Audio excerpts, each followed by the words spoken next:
Well, Cheryl, thank you so much for having me again. I truly appreciate your ability to let me in your classroom and listen and learn from you from the last observation. So this time, as we talked about before, you're willing to let me come into your classroom and demonstrate to you a few things. Sure. Okay. My thought was to expand upon using some of the activities I've learned so that you can see some differences that you didn't use this last time with keeping with the fluency strategy. So in that, I'm going to use Reader's Theater as my lesson and incorporate the use of some characters and different scripts so that they can see, the differences of how to talk and to keep it fluent. I'm also going to use a word activity to, again, expand what you've already done with your prefixes and suffixes. I'm actually going to ask them to find words they don't know, so they're unfamiliar with them. Okay. As far as my assessments, I think it'll be obvious when we see what they're doing. Being able to choose words that they don't know, they're going to have them, they're going to write them, they're going to define them, they're going to put them up on the wall. It's more observational than anything. I'm also going to ask that while in this lesson, we're going to have a role reversal. So the last time I was answering some questions while you were teaching, I'm going to ask that you answer some questions while I teach. Okay. Does that make sense? Yeah. So what that's going to look like is on this sheet. What you saw the teacher do, what you saw the students do, what you heard the teacher say, what you heard the students say. Okay. So you're just going to give me some points as far as you're as conducting the lesson, I'll be taking some notes in these 4 areas. Correct. Okay. Does that make sense? Yeah. Good. The role during the class time will be that I actually demonstrate and model the actual reading of the Reader's Theater script, and then, of course, doing the word activity with them, too. Okay? And we agreed that it will be on May 6th, just tomorrow, during the 6th hour, correct? Yeah, we're ready for you. Great. I can't wait. I'm excited. Thank you. To kind of expand on what you guys have been working on with Ms. Lotto, I'm going to give you another type of activity to help with your fluency. Now, fluency we've talked about before, so you all know how to be fluent. Is that correct? Yep. So tell me what you think fluent means. Okay. What else do? Well, when you read a story, do you have just a nice, easy tone? Are we breathing into continuing on the path, right? When you're reading a story, you also have to have characterization in your story. Do you think? So you know that if an exclamation point is at the end of a sentence, what would you do? Right, make it like exciting. If you're ending a sentence with a question mark, what would you do with your voice? How might it change? Right, your inflection changes, it goes up. Today, we're actually going to read a story with all of us.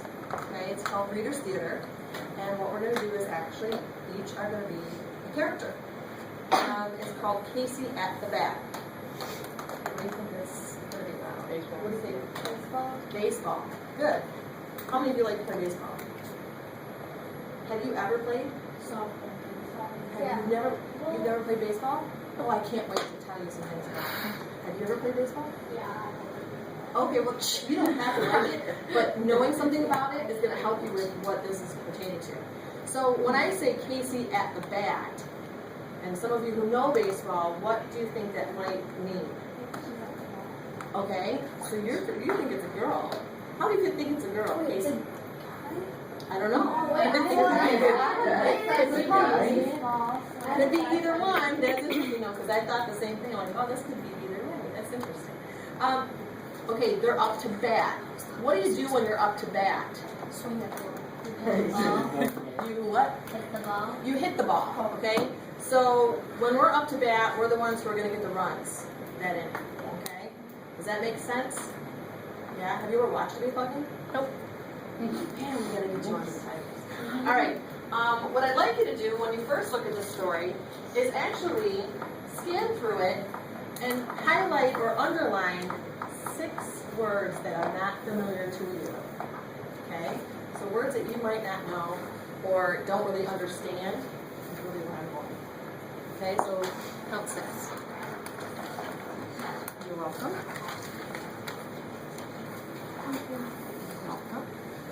And don't forget about the back side of the page because you're looking over. Well, as you can see, I have the line up here of all the characters.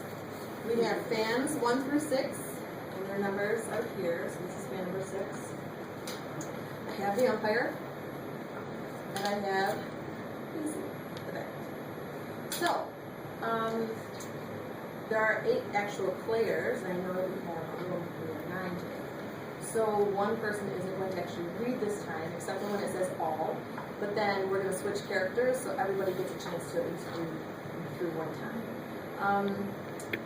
Would you like to, if I said, who would like to be fan number 6? Do you want to just, you guys want to pick who you want to be? Okay. Anybody want to be fan number 6? All right. How about fan number 5? Thank you. All right. Fan number 4. How about number 3? 2. Oh. Fan number 1. Any takers? Can I just... Come on. Ah, thanks, David. Oh, Thank you, David. don't worry, we're going to change it off, so you don't have to do this. All right, who wants to be the umpire? Oh yeah. And then Casey. What's Casey? Casey. Meeny, meeny, miny, mo. Here you go. You're Casey. All right, so if you would take a look through the script and notice when it says number 1, that means fan number 1, all the way through the numbers. C is Casey, U is the umpire, okay? So your job right now is to go through your lines and make sure you, first of all, can read through them and then decide how you might want to portray it as far as your characterization is concerned. Because remember, when you're reading through this kind of thing, it's more interesting for those who are listening to it and watching it to have some kind of reflection in their voice, okay? So I'll give you maybe a minute to look through it, and then we'll do a read-through and practice it and then perform it. So we are reading Casey at the Bat. It is a poem. It's from the late 19th century American. It was from Thayer. Thayer was the original poet. Was first published in the San Francisco Examiner, June 3rd, 1888. Wow, that's a long time ago. Versions common today, including this one, include changes by later authors. Fans serve as narrators and act as spectators. For best effect, place all fans in the center. Well, if we were actually standing up and doing this, I'd probably put you all in the middle. With its tongue-in-cheek melodrama, this poem works best if you ham it up. What do you think ham it up means? What do you think, Donna?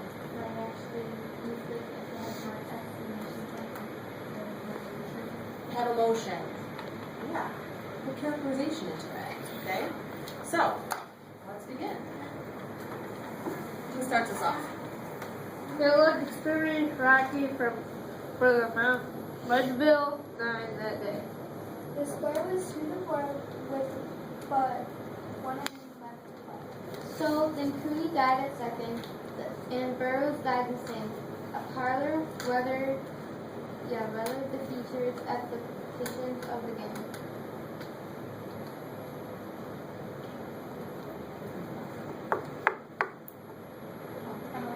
A straggling field got up to go, leaving the rest with that both that springs and eternal from the San Antonio West. Where they thought a bone Casey could get a rag like that. They put up a moving But where did Casey And the former was putting. Oh, wait a minute. You missed it, right? But Flynn preceded Casey. Look at number 6. Who's got number 6? Did you feel that it was as fluent as you might have liked it to be? No. Why not? No, you were listening because you were listening a lot. So tell us what you heard. You were listening and following. So go ahead, tell me what you heard. It's okay. Well, there was a lot. It was just something really changed. Okay. So maybe our inflection wasn't really there because we were concentrating so hard on what the words were. That was the first read, so it's always difficult to do it right off the bat. Get it out. I got it. Can't help it. In any case, when you were reading, for instance, you said you saw baseball being played, right? Or you played yourself? So you know what the umpire sounds like, right? You're the umpire in this because you go straight one. How does he do it? It's okay. You can do it. Ready? Strike one. Is that better? Yeah. Okay. Well, doesn't it give it some personality? Yeah. Let's try it with some personality. If you're having a hard time following where you are, it's okay to take your finger because I know that the numbers are coming in pretty fast, and in order to keep the movement of the phrase going, you need to come in with that timing. It's a really bad. In this case, it's a boy. Because I saw him. I saw him, and then on the fourth page, I saw that. So I thought it was a movie. Well, also think about the time period. Did girls play baseball back at this time? Oh yeah, I didn't think about that. No. So it probably wasn't a boy. Okay, now we can be kind of gender friendly, but Casey probably wasn't in the time. Okay? And for right now, say obviously, it is a man. Boy. So let's go back and do it one more time. This time, keep your same characters so that you're now familiar with it, so you can maybe have a better phrase of it. Okay? And let's try it one more time. Your expression. What characterization? I liked. I heard somebody say, what was it? Kill the umpire. I think that was good. That was awesome. When you're all saying those words together, fraud. I should hear more than fraud. Right? And that whole, all the fans gasped. I did it. Now what you I did it. She did it really quiet. What are you doing? I was gasping. All right, try it again. Ready?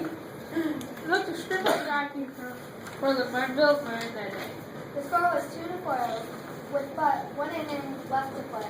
So when Cooney died at second and Burroughs died the same, did the same. Carler weathered the features of the sections. What? Strike one. Is that good enough? So the bench is black, with people there wearing a muffled roar like the beating. Hang on. Like the beating of a storm waves on the stern and distant shore. Kill him! Kill the umpire! Someone shouted from the stands. It is likely they had killed him. And not Casey raised his hand. When a smile and noble charity, great Casey's visage shone. He stilled the rising comrade. He bade the game go on.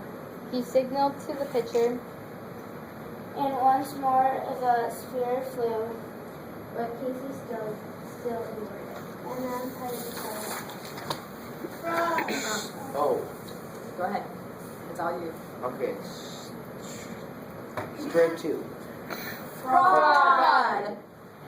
The cries abandoned through thousands. And the echo answered, Fraud. But one scornful look from Casey and the audience was awed. They saw his face grow stern and cold. They saw his muscles strain. And they knew that Casey would not let that ball go by again. The sneer is gone from Casey's lip. His teeth are clenched in hate. He pounds with cruel Vengeance. his bat upon the plate. And now the pitcher holds the ball. And now he lets it go. And now the air is shattered by the force of his blood. Oh, somewhere in this favored land, the sun is shining bright. The band is playing somewhere hearts are light.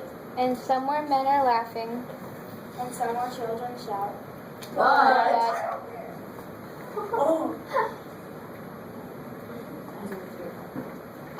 There is no joy in my brain.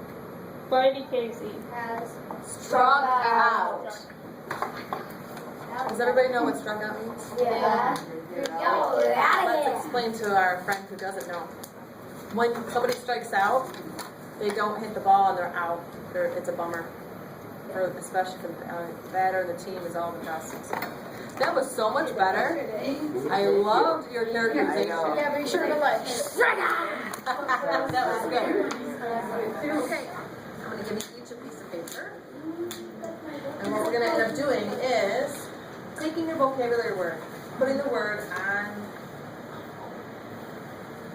You're going to tape it to the red piece. Underneath it, you're going to define it. Okay?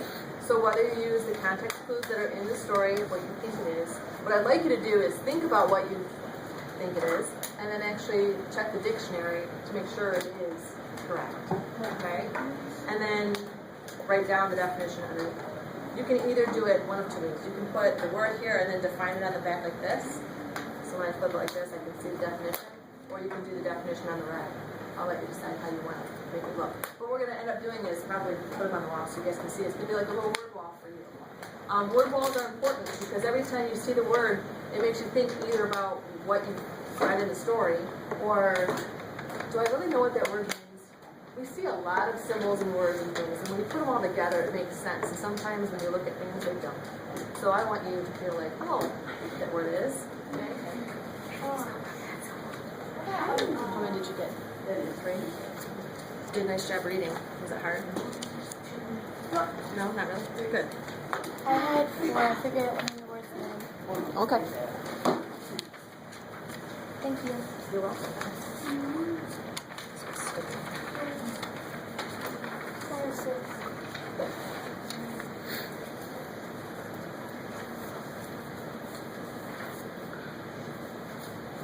You highlighted as you didn't really understand what it meant. Okay. When you read through, a straggling few got up to go, leaving your rest. Can you figure out what that means just by what you read? Straggling few. What do you think? Okay, you think it's one word. That's right there.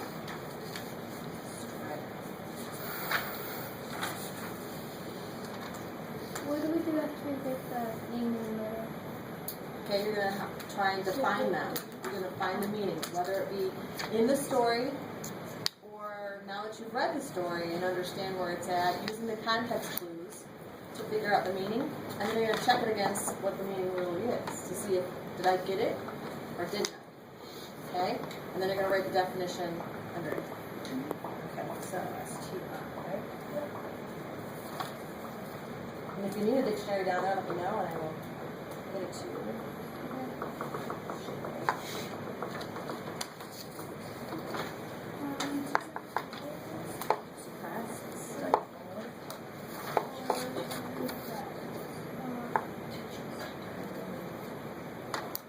That's fine.